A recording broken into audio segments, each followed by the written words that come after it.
Hello दोस्तों, welcome to my channel my story voice, जहां मैं कहानियां सुनाती हूं। दोस्तों, मेरी पुरानी कहानी के लिंक मैंने डिस्क्रिप्शन बॉक्स में दे दिए हैं। आज की कहानी है सोना या पत्थर। यह एक कंजूस सेठ की कहानी है। एक गांव में एक बहुत अमीर व्यक्ति रहता था।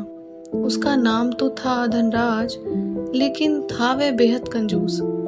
उसका कहना था कि अगर आप अपना पैसा अपने पास रखेंगे तो सबको पता चल जाएगा कि आपके पास बहुत पैसे हैं। फिर चोर डाकू आपके पीछे पड़ जाएंगे और सारा पैसा लूटकर ले जाएंगे। इसलिए वह अपना सारा पैसा छिपा कर रखता था और खुद एक बहुत गरीब व्यक्ति के समान रहता था। वही पुराने कपड़े, घिसे हुए जूते, रूखा सूखा खाना, यह सब देखकर लोग उसे भिखारी समझते थे। लेकिन जिनको पता था कि वह धनवान है, इसके पास बहुत पैसा है, वह उसे कंजूस कहकर बुलाते थे। एक दिन सेठ धनराज को अपनी संपत्ति को चोरों से बचाने का एक बहुत बढ़िया उपाय समझ में आया। उसने अपने सारे पैसों से बहुत सा सोना खरीद लिया और फिर सारे सोने को पिघलाकर उसका एक बड़ा सा गोला बना लिया।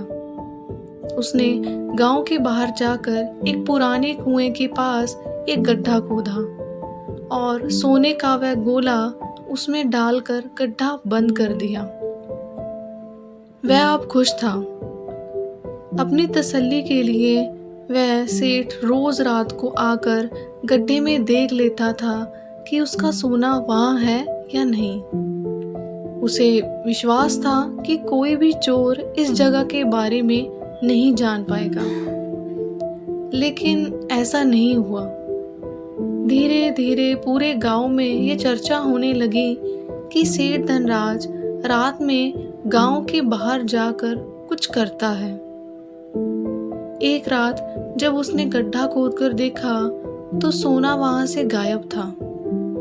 उसे गहरा सदमा लगा और वह चीख चीख कर रोने लगा। उसके रोने की आवाज सुनकर बहुत से लोग वहां आ गए। सेठ धनराज रो रो कर अपना दुख बताने लगा। तब उसके एक पड़ोसी ने उसे कहा, धनराज, तुम एक भारी पत्थर इस गड्ढे में रख दो और समझ लो कि वही तुम्हारा सोना है। यह सुनकर सेठ धनराज को बहुत गुस्सा आया।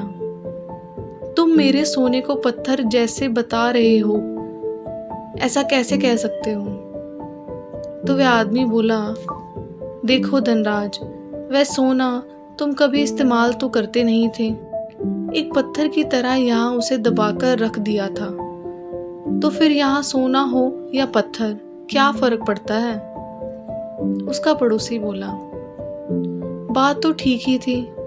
धनराज ने एक बहुमूल्य सोने को पत्थर के समान मूल्यहीन बना दिया था, जिसका कोई भी मतलब नहीं।